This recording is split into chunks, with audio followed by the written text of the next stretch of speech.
privilège. Nous en sommes maintenant à la période de questions et de réponses orales et je cède la parole au chef de l'opposition officielle.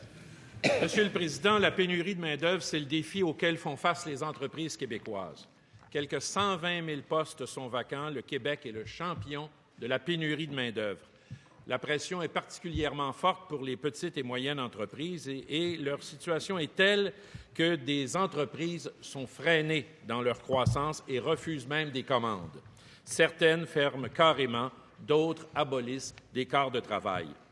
Ce qui est encore plus grave, c'est que malgré la situation d'urgence, le ministère de l'Immigration fonctionne au ralenti.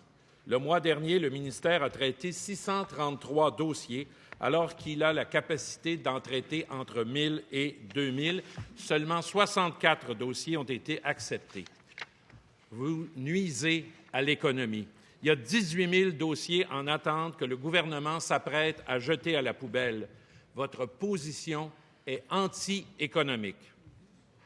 Monsieur le Premier ministre, est-ce qu'on a le luxe, dans le contexte actuel, de priver nos entreprises de cette main-d'œuvre dont ils ont besoin? Monsieur le Président, pour la conduite de nos travaux aujourd'hui, je pense que tous les parlementaires devraient s'adresser par votre entremise. C'est la deuxième fois dans la première question en 1 minute que le chef de l'opposition officielle vise directement le premier ministre. Les règles qui nous gouvernent en vertu de notre règlement visent à faire en sorte de poser la question à vous, Monsieur le Président. Monsieur le chef de l'opposition, veuillez poursuivre, s'il vous plaît. Ma question est simple. Pourquoi ne veut-il pas traiter les 18 000 dossiers? Monsieur le Premier ministre. Monsieur le Président, je suis très content d'avoir cette question parce que je vais avoir la chance d'expliquer exactement la situation des 18 000 dossiers. Actuellement, on a 18 000 dossiers qui représentent 50 000 personnes qui ont été des demandes qui ont été déposées selon les anciens critères qui ne répondaient pas aux besoins des entreprises. On a un nouveau système qui s'appelle ARIMA, où il y a 100 000 personnes qui ont déposé leurs demandes.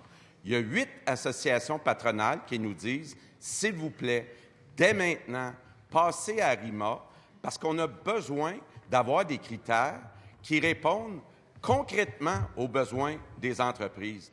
Donc, c'est exactement ce qu'on veut faire. On veut mettre de côté les 18 000 dossiers le plus vite possible, leur offrir de déposer leur candidature dans ARIMA et de choisir les immigrants économiques qui répondent exactement aux besoins des entreprises de chacune des régions du Québec. Actuellement, c'est le Parti libéral qui bloque ce dossier. C'est le Parti libéral qui refuse de bien répondre aux besoins de nos entreprises. C'est le Parti libéral qui n'est plus le Parti économique. Première complémentaire, la parole n'appartient qu'au chef de l'opposition officielle. Veuillez vous adresser à la présidence, s'il vous plaît. Le 29 janvier dernier, le premier ministre l'a affirmé, ces 18 000 dossiers vont devoir être traités avec les anciennes règles. Vous l'avez dit. Après, on va mettre en place nos mesures. C'est ce que vous avez dit. Mais à peine 10 jours plus tard, le leader parlementaire nous annonçait finalement que ces dossiers seraient abandonnés. Qu'est-ce qui s'est passé, Monsieur le Premier ministre, pour que vous reniez votre parole? Monsieur le Premier ministre. Monsieur le Président, j'aimerais bien comprendre, je ne suis pas certain qu'il y a un accord entre la députée de Saint-Henri-Sainte-Anne et le chef de l'opposition officielle. La députée de Saint-Henri-Sainte-Anne a dit que c'était possible légalement de changer les critères pour les 18 000 dossiers. Nous, nos avis qu'on a, c'est que ce n'est pas possible. Là, aujourd'hui, le chef de l'opposition officielle nous dit traiter les 18 000 dossiers selon les anciens critères. Qu'est-ce que c'est la proposition du Parti libéral? Changer les critères ou pas changer les critères? Je vous rappelle de vous adresser à la présidence, Monsieur le chef de l'opposition officielle, pour la deuxième complémentaire. Monsieur le Président, on le sait, en campagne électorale, le premier ministre a promis de réduire le seuil d'immigration à 40 000 immigrants. C'est le milieu économique qui vous a forcé, d'ailleurs, à revenir sur votre position. Et c'est la preuve que, parfois, vous êtes capable d'entendre raison. Arrêtez donc de vous acharner, de justifier ce qui n'est pas justifiable et traitez les 18 000 dossiers. Du gouvernement. Monsieur le Président, j'ai fait un premier appel au règlement relativement au fait qu'on devait s'adresser à vous dans le cadre de la période des questions. Le chef de l'opposition officielle récidive à nouveau. Je pense que pour la conduite de nos travaux Et pour la bonne marche de ceux-ci, ce serait approprié qu'on s'adresse par votre entremise, Monsieur le Président. Alors, je vous remercie. Je pense que la règle est claire. Ça vient d'être dit. Adressez-vous à la présidence. Je pense que je vous le dis fréquemment également. Veuillez poursuivre, s'il vous plaît. Monsieur le Président, rien n'empêche le gouvernement de les traiter, ces dossiers-là, mis à part l'entêtement du premier ministre et de son ministre. On parle de vrais... Monsieur le personnes. Premier ministre. Monsieur le Président, il y a deux positions qui s'affrontent.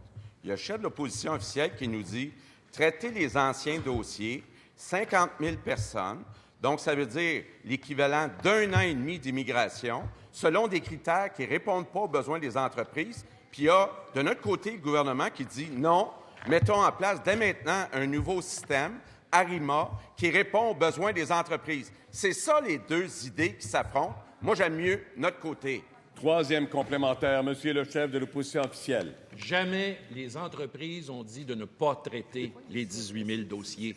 Qu'est-ce qui compte le plus, Monsieur le Premier ministre? Le besoin de main-d'œuvre des entreprises ou l'orgueil à vouloir maintenir une position qui n'a pas de sens? Monsieur le Premier ministre. Monsieur le Président, on ne peut pas traiter les 18 000 anciens dossiers selon des nouveaux critères qui répondent aux besoins des entreprises. Les entreprises nous demandent d'adopter le projet de loi. Quand le Parti libéral va-t-il redevenir un peu soucieux de l'économie du Québec? Question principale, Madame la députée de Saint-Henri-Sainte-Anne. Merci, Monsieur le Président. Je vais rappeler, Monsieur le Président, et au Premier ministre et au ministre de l'Immigration, que nous sommes en faveur de plus de régionalisation, de plus d'intégration, de plus de francisation. Et dans la loi sur l'immigration qui a été déposée, on est arrivé à l'article 14 et nous avons adopté pas moins de 24 amendements, tous partis confondus, ce qui signifie donc qu'il y avait du travail à faire sur ce projet de loi. Le ministre n'a aucun argument crédible pour justifier d'éliminer les 18 000 dossiers qui touchent 50 000 personnes. Le premier ministre s'est encore levé en Chambre aujourd'hui pour démontrer à quel point il n'a aucune idée du dossier et aucune idée de la matière. Il ne maîtrise pas le sujet comme il ne le maîtrisait pas en campagne électorale. Voilà. Si nous nous retrouvons ici à suspendre les lois, bafouer le rôle des parlementaires, c'est parce que les travaux n'ont pas suffisamment été bien planifiés, Monsieur le Président. Vous savez, Monsieur le Président, il faut reconnaître parfois qu'on a failli à la tâche. Est-ce que le ministre peut le reconnaître? Monsieur le ministre de l'Immigration. Monsieur le Président, ce que je reconnais aujourd'hui, c'est qu'il faut réformer le système d'immigration. Il faut faire en sorte d'améliorer les conditions de vie des personnes immigrantes qui choisissent de venir au Québec. Or, Monsieur le Président, durant tout le règne libéral, durant les 15 années, on ne s'est pas occupé adéquatement des personnes immigrantes qui choisissaient le Québec. Pourquoi il n'y avait pas suffisamment de francisation? Pourquoi il n'y avait pas suffisamment d'accompagnement? Pourquoi est-ce qu'on n'étendait pas les services de l'État québécois aux personnes qui sont en statut temporaire au Québec, comme nous souhaitons le faire avec le projet de loi 9? Parce que ça, Monsieur le Président, c'est pas dit par le Parti libéral. C'est pas dit par la députée de Saint-Henri-Sainte-Anne qu'on veut élargir les services aux personnes immigrantes afin qu'ils puissent demeurer au Québec, qu'ils puissent s'intégrer et surtout occuper un emploi à la hauteur de leurs compétences, Monsieur le Président. Pensez-vous, Monsieur le Président, que c'est respectueux quand vous quittez votre pays d'origine? Vous choisissez le Québec. Vous vous êtes fait promettre la Lune, Monsieur le Président. Vous avez étudié, vous avez travaillé, vous avez de l'expérience dans votre domaine. Vous souhaitez occuper un emploi que vous aimez. Or, Monsieur le Président, vous ne pouvez pas parce que vos compétences ne sont pas reconnues ou que les emplois ne sont pas disponibles. Il faut s'assurer que lorsqu'on sélectionne quelqu'un pour venir au Québec, Monsieur le Président, il puisse occuper un emploi à la hauteur de ses compétences. Première complémentaire, Madame la députée de Saint-Henri-Sainte-Anne. Le ministre sait très bien à quel point nous sommes en faveur de plus de régionalisation, de plus de francisation. Nous l'avons dit à plusieurs reprises. Mais il y a peut-être des raisons pour bafouer les lois, Monsieur le Président. Mais ici, on a de la misère à suivre. Vous savez, il disait en prendre moins quand on augmente les seuils. Il disait en prendre soin quand on décide de balancer 18 000 dossiers. Où est la cohérence du ministre, Monsieur le Président? Monsieur le ministre de l'Immigration. Monsieur le Président, avec égard, s'il y a des gens qui ont de la misère à suivre, je pense que c'est le Parti libéral. Savez-vous pourquoi, Monsieur le Président? Le 1er octobre dernier, Monsieur le Président, les Québécois ont envoyé un message clair au Parti libéral. Puis je pense qu'ils n'ont pas suivi à la game, Monsieur le Président, parce que c'est très clair. S'il vous plaît, Monsieur le leader de l'opposition officielle. Monsieur le Président, je souhaite, tout comme vous, que les choses se passent correctement, que le ministre et leader cesse d'imputer des motifs. À 37 % à vouloir changer les règles du Parlement pour faire des bâillons continuels, Monsieur le Président, je me garderai une petite jambe. S'il vous plaît, je vous demande de ne pas vous interpeller. Je vous demande de ne pas vous interpeller et restons dans cette pensée de respect entre nous. Monsieur le ministre de l'Immigration, veuillez poursuivre votre réponse, s'il vous plaît. Monsieur le Président, je pense que le gouvernement n'a pas de leçon à recevoir du Parti libéral, qui a utilisé 7 fois la procédure législative d'exception lors de son dernier mandat.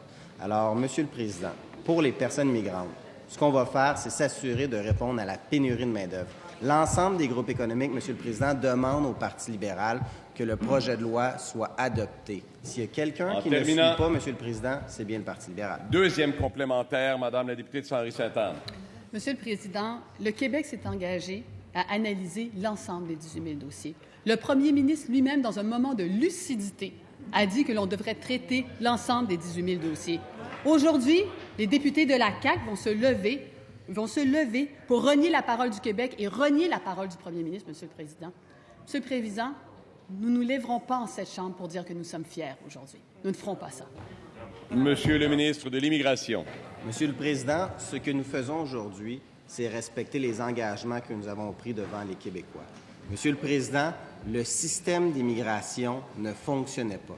Nous l'améliorons, nous le modernisons, de façon à répondre à l'intérêt public et aux besoins socio-économiques du Québec. Monsieur le Président, c'est fondamental pour l'État québécois de sélectionner son immigration qui répond aux besoins du marché du travail pour assurer la prospérité de toutes les régions. Si la députée de Saint-Henri-Sainte-Anne se préoccupe des régions du Québec, des municipalités, des villes, des employeurs, de la prospérité socio-économique du Québec et surtout, lorsqu'on souhaite devenir chef d'un parti politique, on devrait voter en faveur de ce projet de loi-là. Question principale, Madame la députée de Bourassa-Sauvé. Monsieur le Président, voici quelques témoignages recueillis hier soir à la veille du bâillon que le gouvernement s'apprête à faire pour adopter cette loi sur l'immigration qui mettra à la poubelle les dossiers de dizaines de milliers de personnes. Patrick nous dit c'est la destruction, la mise à mort de 18 000 rêves de gens qui ont cru à la justice du Québec et se sont fait embobiner dans ce film d'horreur. Samy nous dit la médaille d'or d'inhumanité et d'injustice aurait dû être donnée au ministre de l'Immigration. Mehdi, aujourd'hui, le jour de la disparition des souhaits et des espoirs, le jour du piétinement des droits, le jour de la destruction des valeurs. Et ça continue, Monsieur le Président. Quelle triste image du Québec. Qu'est-ce qu'on leur dira dans nos délégations du Québec? Est-ce que le ministre de l'Immigration va s'excuser? Est-ce que le premier ministre va encore s'excuser? C'est bien beau s'excuser, mais je pense qu'il est déjà trop tard. J'ai une question pour la ministre des Relations internationales. Pourquoi mettre à mal... Monsieur le ministre de l'Immigration. Monsieur le Président, le projet de loi numéro 9, il vise à offrir un accompagnement personnalisé aux personnes immigrantes.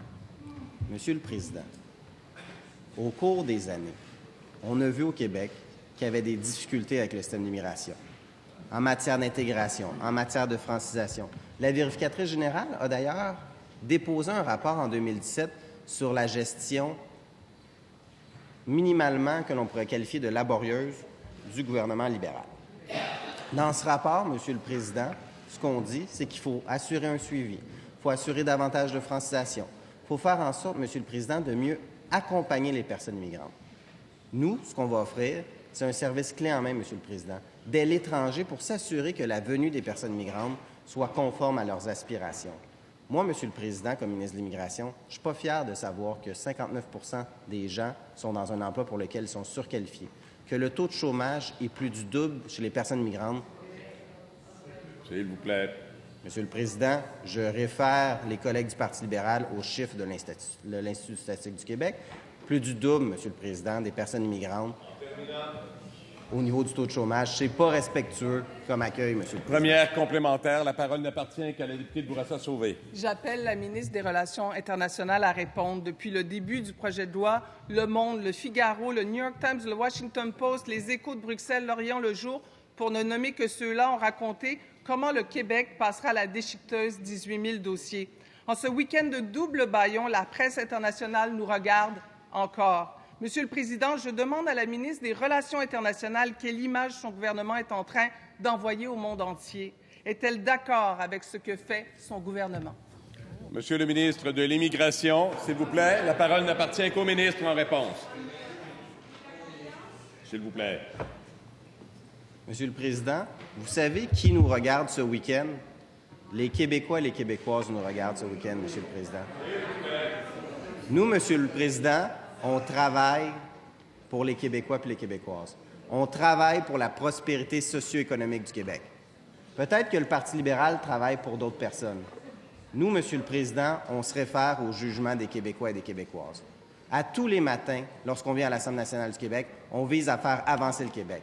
On vise à sortir le Québec du statu quo dans lequel le Parti libéral a enlisé le Québec durant des années, Monsieur le Président. Et c'est pas vrai, Monsieur le Président, qu'on va se résigner comme le Parti libéral s'est comporté au cours des 15 dernières années. C'est pas vrai. Au Québec, on a besoin de changement et le changement... Deuxième complémentaire. Vous adressez à la présidence, vous gardez votre calme et on écoute attentivement. J'appelle la ministre des Relations internationales à répondre, Monsieur le Président. Lorsqu'on constate les dégâts, ces dossiers de milliers de personnes seront mis à la poubelle, en pleine pénurie de main-d'œuvre. Cette loi qui envoie le message qu'immigrer chez nous sera plus compliqué en imposant des conditions à la résidence permanente. En ce jour de bâillon, dans une ultime tentative, je demande à la ministre des Relations internationales de faire entendre raison à son collègue, le ministre de l'Immigration. Monsieur le ministre de l'Immigration.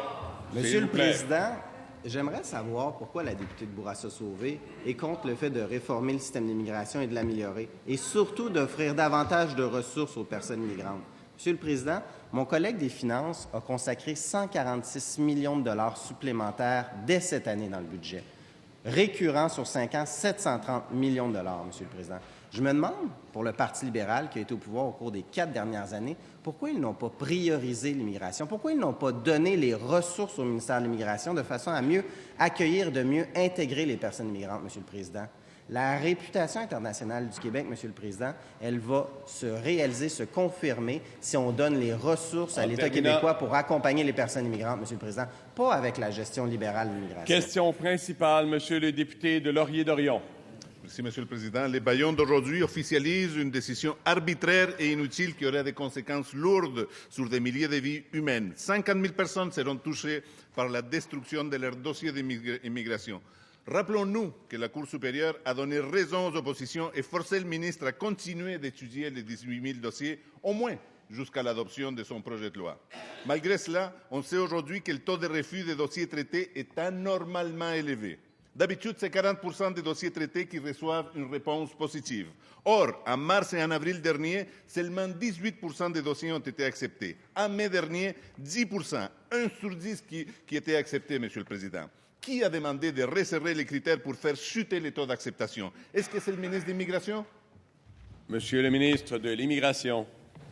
Monsieur le Président, ce que le député de Laurier-Dorion vient de faire, c'est à mettre en doute la conduite des membres de la fonction publique du Québec. Et ça, honnêtement, je ne pense pas que le député de Laurier-Dorion devrait aller là. Notre fonction publique, elle est compétente. Les gens qui travaillent au ministère de l'Immigration font leur travail avec sérieux en fonction des critères qui sont établis en fonction de la grille de sélection, Monsieur le Président. Les taux d'acceptation ou de refus le sont basés sur des normes, Monsieur le Président, qui ont été édictées par l'Assemblée nationale du Québec en fonction des règlements également qui ont été adoptés par le ministère de l'Immigration. Mettre en doute les taux d'acceptation ou les taux de refus est directement relié au fait d'attaquer le travail des fonctionnaires. Alors, Monsieur le Président, je pense que... Monsieur le leader du deuxième groupe d'opposition. Oui, ce que fait le ministre de l'Immigration actuellement, c'est imputer des motifs au député de Laurier-Dorion. Le député de Laurier-Dorion a cité une statistique et a demandé s'il y avait eu une directive et si oui, d'où venait cette directive. On ne peut pas imputer au député de Laurier-Dorion des motifs au fait de faire le procès de qui que ce soit. Monsieur le ministre, veuillez poursuivre votre réponse, s'il vous plaît. Avec égard, Monsieur le Président, s'il y a des motifs qui sont imputés, c'est le député de Laurier-Dorion qui impute des motifs au travail des fonctionnaires de l'État québécois au ministère de l'Immigration. Alors, je trouve ça assez malheureux d'attaquer leur professionnalisme aujourd'hui. Moi, au ministère de l'Immigration, j'ai trouvé une équipe qui est compétente, une équipe qui est dévouée et une équipe qui n'avait pas les moyens, sous le régime libéral, d'exercer pleinement leur satisfaction et leur fonction. Alors maintenant, c'est le cas et sachez qu'ils ont du professionnalisme. Première complémentaire, Monsieur le député de Laurier-Dorion, vous êtes le seul à qui appartient la parole. Le ministre nous dit toujours que les victimes de son projet de loi qui se trouvent déjà au Québec n'ont qu'à déposer leur dossier dans les programmes d'expérience québécoise, les PEC. Nous savons maintenant que seule une infime minorité des dossiers de ces 10 000 immigrants ont été acheminés à ces programmes de traitement accélérée. En mars dernier, c'était 2% des dossiers. 2%, Monsieur le Président. La solution du ministre n'est pas une alternative. C'est un cul-de-sac pour ces 10 000 personnes qui vivent déjà ici au Québec. Que valent les promesses du ministre? Monsieur le ministre de l'Immigration. Monsieur le Président, nous respectons nos engagements. Nous avions dit que nous allions procéder à une réforme du système d'immigration afin de faire en sorte de mieux intégrer les personnes migrantes. Est-ce que le député de Laurier-Dorion est fier du fait qu'il y a un taux de surqualification de 59% des personnes migrantes, que le taux de chômage des immigrants présents ici au Québec depuis moins de 5 ans soit plus du double de celui de la population native? Moi, ça ne me satisfait pas. Ça ne satisfait pas non plus les collègues du gouvernement, ni les Québécois, parce qu'au Québec, on est accueillant. Au Québec, on vise à faire en sorte que quand quelqu'un choisit le Québec pour venir s'y établir, il puisse exercer pleinement ses compétences. C'est ce que nous faisons dans le cadre du projet de loi 9, et j'espère que le député de Laurier-Dorion réalise cela, Monsieur le Président. On donne les outils à l'État québécois pour mieux faire les choses. Vous devriez... Deuxième complémentaire, Monsieur le député de Laurier-Dorion. Nous avons passé énormément de temps en commission parlementaire pour essayer d'améliorer ces projets de loi. Je tente une dernière fois de réparer une injustice. Peut-il poser un ultime geste de compassion? Peut-il au moins traiter les dossiers de ceux et celles qui vivent déjà au Québec, qui y travaillent et qui contribuent déjà à la société québécoise? Peut-il clore ces débats avec une démonstration d'humanité? Monsieur le ministre de l'Immigration. S'il vous plaît. Monsieur le Président, on vient d'avoir un aveu, Monsieur le Président, de la part du député de Laurier-Dorion, relativement au fait qu'il a passé énormément de temps en commission parlementaire. Monsieur le Président, je suis heureux, enfin, que quelqu'un reconnaisse dans les partis d'opposition qu'on a passé énormément de temps en commission parlementaire. D'ailleurs, peut-être que le député de Laurier-Dorion devrait avoir une conversation avec le leader du deuxième groupe d'opposition officielle relativement au nombre de temps qu'on a passé, parce que je sais que le député de Laurier-Dorion a passé ce temps-là avec moi. Alors, avec égard, Monsieur le Président, on a déjà présenté une motion à l'Assemblée nationale pour indiquer qu'on allait inviter ces gens-là. Question principale. La parole appartient au député de Bonaventure. Merci, Monsieur le Président. Des agriculteurs malades se battent depuis plusieurs années pour que le gouvernement reconnaisse le Parkinson et les lymphomes non-hodgkiniens comme des maladies professionnelles au Québec. Ces gens-là se sentent abandonnés, n'ont pas d'assurance et surtout pas de reconnaissance. J'aimerais vous rappeler qu'actuellement, on a des travailleurs de rang qui soutiennent psychologiquement les agriculteurs et bon, ils ont besoin d'aide. Est-ce que le ministre de l'Agriculture peut se tourner vers son collègue, le ministre du Travail, et défendre les travailleurs agricoles qui demandent de l'aide, du soutien? Bref, que le Parkinson et les lymphomes non-hodgkiniens soient reconnus au Québec comme des maladies professionnelles. Monsieur le ministre du Travail, s'il vous plaît. Merci, Monsieur le Président. Écoutez, les maladies professionnelles, ça fait d'ailleurs l'objet d'une révision fondamentale au sein de mon ministère. J'ai donné instruction à la Commission des normes équité, santé, sécurité du travail de revoir l'annexe 1 de la loi sur les accidents de travail et maladies professionnelles qui fait une liste de toutes les maladies professionnelles et celles reliées aux pesticides. Il faudrait voir les critères, et c'est en voie d'analyse, tous les critères qui engendrent des maladies professionnelles liées aux pesticides, et on a vraiment l'intention d'amender la loi pour mettre à jour cette annexe 1 de la loi pour répondre aux besoins des agriculteurs et des travailleurs qui peuvent être affectés par cette maladie. Et la CNESST donne déjà des instructions à tous les agriculteurs pour bien les informer des facteurs de risque. Merci, Monsieur le Président. Première complémentaire, Monsieur le député de Bonaventure.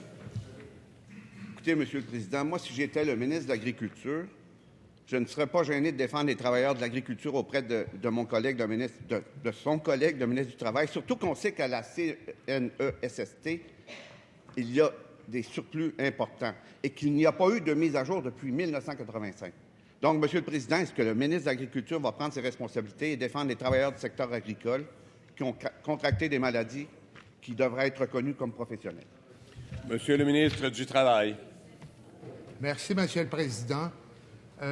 Tant la loi santé-sécurité que la loi sur les accidents du travail et les maladies professionnelles, c'est deux lois qui ont été adoptées entre 1979 et 1985. Elles n'ont pas été amendées depuis.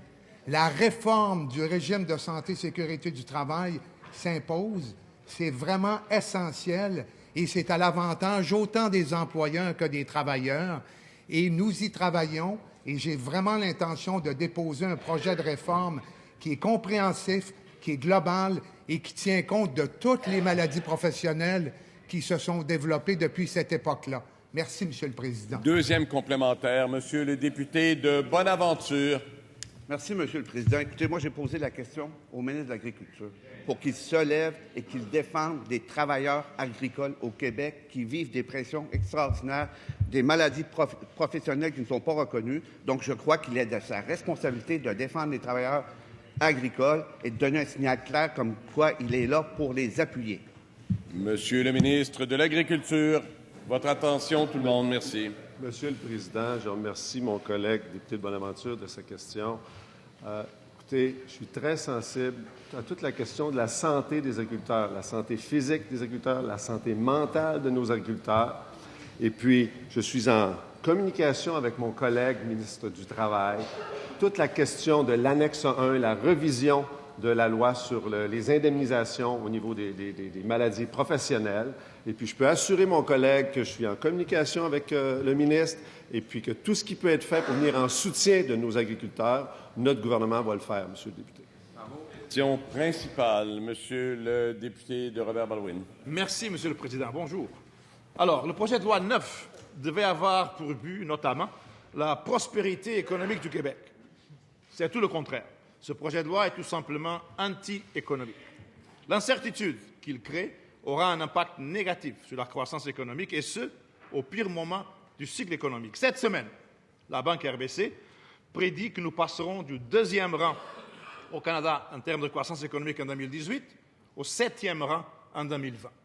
Du 2e au 7e. Bravo. Le principal élément qui conditionne la diminution de la croissance est la pénurie de main-d'œuvre. Et le projet de loi nuit à notre capacité d'attraction en raison des conditions arbitraires et excessives imposées pour obtenir la résidence permanente. Un gouvernement qui ne comprend pas ça ne mérite pas de se prévaloir du qualificatif de gouvernement économique. Monsieur le ministre des Finances, s'il vous plaît, attentif à la réponse. Vous êtes le seul à avoir le droit de parole. Merci pour la question. Effectivement, tout le monde révise ses prédictions économiques, à commencer par la Réserve fédérale américaine, qui tous anticipaient des hausses de taux d'intérêt, et maintenant, il est possible qu'il y ait des baisses de taux d'intérêt en réaction au ralentissement synchronisé de l'économie mondiale. Or, le Canada est un des pays qui ralentit, mais il y a une bonne nouvelle. Le Québec est solide. Le Québec a un plan économique de grande qualité. Et la croissance prévue du Québec a été reconfirmée au niveau que nous l'avons mis dans le budget. Et quant aux travailleurs, nous avons des mesures spécifiques visant à inciter les travailleurs expérimentés à prolonger leur carrière, parce qu'il y a là un bassin de travailleurs qui pourrait représenter 75 000 travailleurs de plus pour le Québec. Première complémentaire, Monsieur le député de Néligan. Test des valeurs et la possibilité d'expulsion ne favoriseront pas l'intégration des nouveaux arrivants. Les meilleurs talents qu'on veut attirer, Monsieur le Président, pour des jobs à haute valeur ajoutée vont choisir d'aller en Ontario, en Colombie-Britannique, car ça sera plus facile de s'intégrer. Comment le ministre de l'Immigration peut se dire aujourd'hui nationaliste, mais favoriser le développement économique des autres provinces canadiennes? Monsieur le ministre de l'Immigration. Monsieur le Président, le député de Néligan soulève une question intéressante. À savoir, à l'effet, est-ce qu'il souhaite que les personnes migrantes partagent les valeurs exprimées par la Charte des droits et libertés de la personne? Pour moi, Monsieur le Président, c'est fondamental. La société québécoise a érigé certains principes en valeur de notre société dans la Charte, notamment l'égalité entre les femmes et les hommes, notamment le fait, Monsieur le Président, qu'il n'y ait pas de discrimination, notamment, Monsieur le Président, le fait, et éventuellement la laïcité, si le projet de loi est adopté demain, mais je pense que ça concerne des valeurs importantes de la société québécoise qui doivent être partagées par tous les Québécois, de toutes origines. En terminant. Président. C'est le ciment de notre société. Et je constate que le Parti Deuxième libéral n'est pas en complémentaire, accord. Monsieur le député de Néligan. S'il vous plaît, la parole appartient au député Néligan. Nous sommes tous attentifs. En ce moment, des entreprises québécoises se demandent s'ils doivent investir ici en raison de la pénurie de main-d'œuvre. Les conditions d'accueil arbitraires et excessives du projet de loi créent de l'incertitude. Le projet de loi nuit à notre économie, à nos entreprises et bénéficie aux autres provinces. Dans le fond, c'est le Québec qui perd et l'Ontario qui gagne. C'est ça le nationalisme économique de la CAQ? Monsieur le Premier ministre, s'il vous plaît. S'il vous plaît. Monsieur le Président, je veux répondre parce que j'ai justement les chiffres devant moi. Prévision économique pour la prochaine année, Canada 1,4 Ontario 1,6 Québec 1,7 Bravo! Question. S'il vous plaît. S'il vous plaît. S'il vous plaît. Maintenant, la parole appartient à la chef du deuxième groupe d'opposition. À vous la parole. Merci, Monsieur le Président. Dans tous les débats sur le projet de loi en immigration, on a beaucoup parlé de dossiers, de programmes, de procédures, de statistiques. Et je trouve que pendant ce temps-là, on a complètement oublié ce qui se cache derrière tout ça, c'est-à-dire des vraies personnes, des vraies familles québécoises comme vous et moi. Je vais le dire comme je le sens. Dans le fond, je trouve que ce débat-là a manqué un peu d'humanité, de compassion. Ce n'est pas juste des dossiers qu'on va détruire, que vous allez détruire, ce sont des vies humaines que vous allez bouleverser. Aujourd'hui, avec le coup de force du gouvernement, ce débat prendra fin. J'aimerais donc profiter de ma dernière intervention sur ce projet de loi pour poser une question bien simple au premier ministre. Qu'est-ce qu'il pense, lui, de tout ça? Bon, je commence à le connaître, alors je sais qu'il va tout de suite me parler d'économie, d'emploi, de statistiques, de pénurie de main-d'œuvre. Sauf que l'immigration, ce n'est pas juste une ressource économique. Ce n'est pas juste du jus de bras pour nos entreprises. Ce sont des êtres humains à part entière. Alors, j'aimerais que le premier ministre réponde à ma question, mais sans me parler d'économie ou de main-d'œuvre. Quelle est sa vision de l'immigration? Qu'est-ce que les immigrants et immigrantes amènent au Québec? Monsieur le Premier ministre.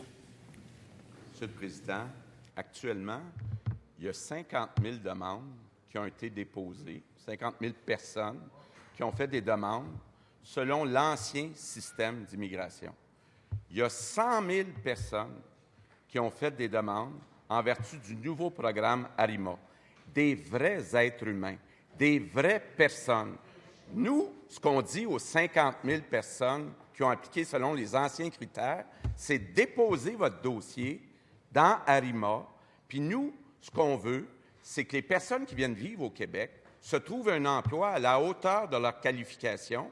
Actuellement, il y a 59 des immigrants qui sont surqualifiés pour l'emploi qu'ils occupent. Le taux de chômage est le double. Monsieur le Président, bien accueillir, c'est aussi bien intégrer. Première complémentaire, Madame la chef du deuxième groupe d'opposition. Écoutez, je le sais bien, mais encore, on est revenu à la question de l'emploi. Il y en a qui vont étudier, il y en a qui vont se mettre au service de la société dans d'autres corps de métier pour lesquels ils sont arrivés ici. Alors pourtant, je ne peux pas croire que vous restez insensible au sort de ces milliers de personnes. Alors, Monsieur le Président, je lui laisse la chance aujourd'hui de démontrer sa compassion envers ces familles qui s'attendaient quelque chose du Québec. Je parle des 50 000 familles. Monsieur le Premier ministre.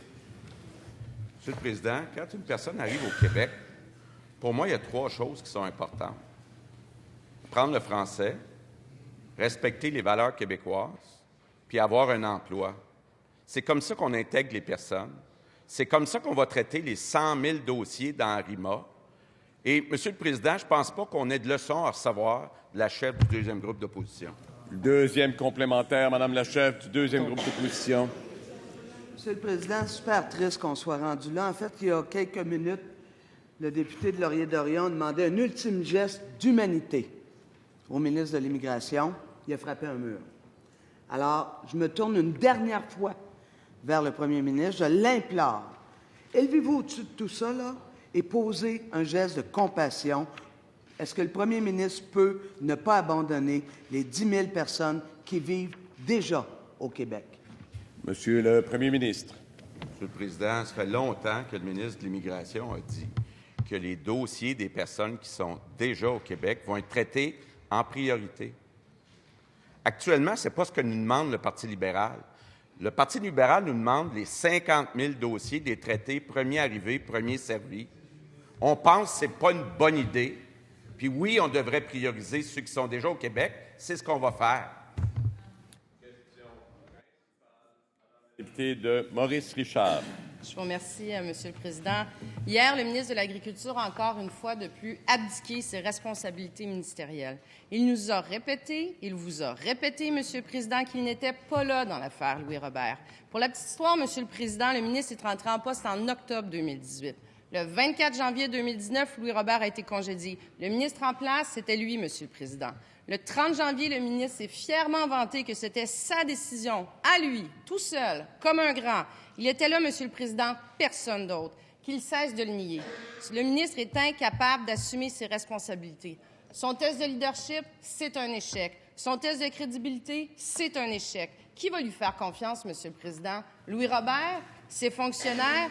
Son nouveau sous-ministre, après qu'il a garoché l'autre en dessous de l'autobus? Si ses fonctionnaires ne lui font pas confiance, si la population ne lui fait pas confiance, pourquoi son chef lui ferait encore confiance, Monsieur le Président? Monsieur le ministre de l'Agriculture, la parole n'appartient qu'à vous. Monsieur le Président, je suis très heureux de la question de ma collègue parce que ça va me permettre de continuer les échanges qu'on avait commencés hier, Monsieur le Président.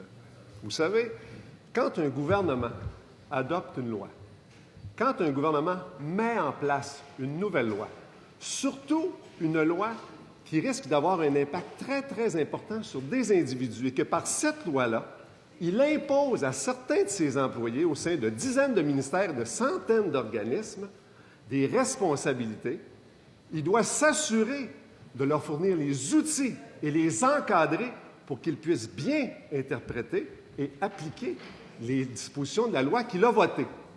Ce qu'on a appris de la protectrice du citoyen, Monsieur le Président, c'est qu'à cet égard, le gouvernement libéral qui a adopté cette loi-là a échoué lamentablement à fournir le soutien à ses employés. Bien, je peux vous dire, aujourd'hui, ma responsabilité à titre de ministre, c'est de m'assurer de mettre en application les recommandations de la protectrice du citoyen.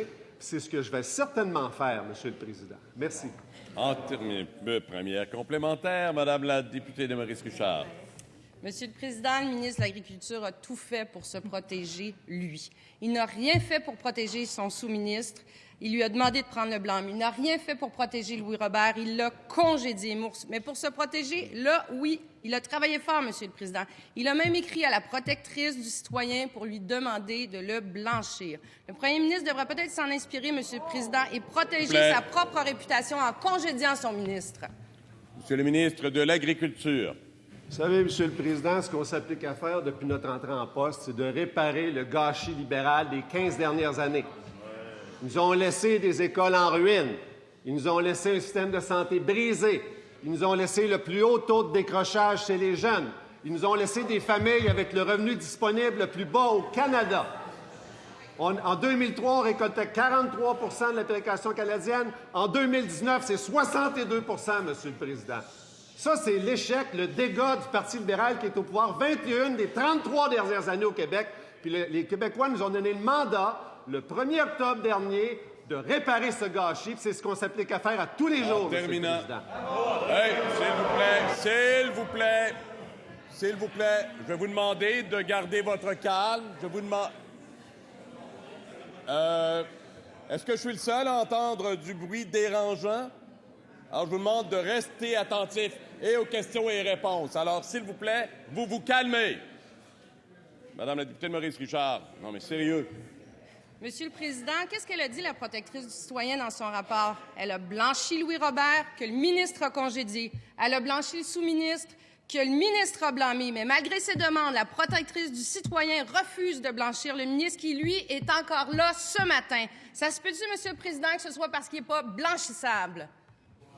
Monsieur le ministre de l'Agriculture, la parole n'appartient qu'au ministre. Monsieur le Président, ce qu'on est témoin aujourd'hui, là, écoutez, c'est l'arrogance d'un parti, le Parti libéral, qui n'a pas compris le message des Québécois le 1er octobre dernier. Il n'a pas compris le message. Monsieur le leader de l'opposition officielle. Rapidement, Monsieur le Président, vous connaissez notre règlement. Il y a une question qui a été posée. C'est drôle, ça parle de lui. Alors peut-être qu'il pourrait cesser de parler des autres. Monsieur le leader du gouvernement, encore une fois, votre attention. On est en fin de période de questions. Monsieur le leader du gouvernement. Monsieur le Président, le ministre de l'Agriculture est en train de répondre à la collègue. S'il vous plaît. La question de la députée de Maurice Richard porte sur le blanchissage. Je pense qu'il y aurait une brassée de lavage à faire au sein du Parti libéral pour laver leur linge sale en famille dans un premier temps. Monsieur le ministre de l'Agriculture, veuillez poursuivre sur la question, s'il vous plaît. Votre attention à toutes et à tous. Monsieur le Président, le leader parlementaire m'a un peu enlevé les mots de la bouche. Mais simplement pour compléter, la protectrice du citoyen, en conférence de presse, a clairement parlé d'un problème structurel. Ce problème structurel a été engendré par l'incapacité du gouvernement libéral à mettre une loi en vigueur et à apporter le soutien qu'il avait apporté aux personnes qui allaient être responsables de l'application de cette loi-là. Alors, on répare le gâchis libéral des 15 dernières années. Question principale, Monsieur le député de Lapinière. Demain, au Québec caquiste, il va y avoir moins de fois et une seule loi va prévaloir, celle du premier ministre. On l'a vu hier dans le scandale Robert. Il a dit que le ministre n'avait aucune responsabilité. C'est celle des fonctionnaires qu'on paye d'ailleurs pour démissionner. Pourtant, sur le site de l'Assemblée nationale, on lit ceci sur la responsabilité ministérielle, je cite. Les ministres sont individuellement responsables de la gestion de leur ministère et doivent présenter les politiques et défendre les actions entreprises par leur ministère. Devant l'Assemblée, un ministre doit répondre non seulement de ses propres actions, mais également de celles de ses fonctionnaires. Il pourrait même être forcé de démissionner en raison d'un cas important de mauvaise gestion. Si on était dans Wikipédia, le texte serait suivi de « Exemple, le scandale Robert ». Est-ce que le premier ministre pourrait nous donner son interprétation d'un texte si clair? Monsieur le ministre de l'Immigration. Oui. Je pourrais y aller. D'abord, je peux y aller. Monsieur le Président, la responsabilité ministérielle, c'est un concept important dans notre parlementarisme. Et d'ailleurs, je crois que le député de Lapinière, à l'époque où il était ministre de la Santé, a eu cette responsabilité ministérielle. D'ailleurs, le Parti libéral a été jugé par rapport aux actions qui ont été prises par le précédent ministre de la Santé, en fonction de sa responsabilité ministérielle. Monsieur le Président... Non, c'est vrai. Revenez sur la question. Réponse à une question précise. Je vous demande de poursuivre, Monsieur le ministre de l'Immigration. Soyons prudents dans les propos. Nous sommes en fin de période. Monsieur le Président, dans cette situation-là, ça relève de l'administratif. Le ministre de l'Agriculture a fait en sorte de réformer le système, le ministère de l'Agriculture, pour faire en sorte que des cas d'application de la loi qui n'avaient pas été appliqués par le Parti libéral du Québec, mais la loi va être revisée. Le président du Conseil du Trésor l'a souligné. Il y avait des difficultés d'application au niveau de la loi qui ont été mises en place par le gouvernement libéral. On corrige encore une fois les problématiques qui ont été causées par le Parti libéral. Au niveau de la prévisibilité et de l'application de la loi, on n'a pas de leçons à recevoir. On va apporter les correctifs nécessaires à la loi, comme nous l'avons dit. En terminant, et le cas de M. Robert en est une illustration. Première complémentaire, Monsieur le député de Lapinière. Monsieur le Président, jamais mon premier ministre a eu à s'excuser pour moi. Hier, on l'a vu... S'il vous plaît, s'il vous plaît, s'il vous plaît. S'il vous plaît.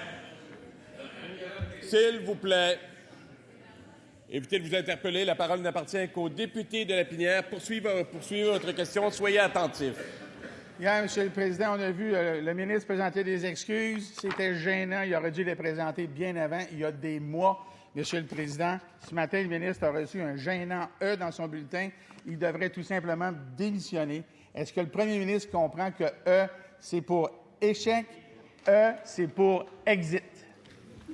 Monsieur le Président du Conseil du Trésor, à vous la réponse. La parole n'appartient qu'au Président du Conseil du Trésor. Votre attention, s'il vous plaît. Alors, Monsieur le Président, on peut parler longtemps du passé, mais nous, ce que nous allons faire pour l'avenir, c'est traiter nos fonctionnaires correctement et avec respect. Alors, tout le gâchis libéral des dernières années, on a commencé à s'en occuper. J'ai dit que nous allions faire le point au cours des prochains mois sur toute la question des lanceurs d'alerte qui a été très, très mal gérée par l'ancien gouvernement. J'ai demandé un rapport au 30 juin. Nous allons faire la reddition de comptes nécessaire au cours des prochains mois. Et au besoin, nous allons faire les changements à la loi et aux directives pour que nos fonctionnaires puissent travailler dans un environnement professionnel et correct. Merci, Monsieur le Président. Cela met fin à la période de questions et de réponses orales.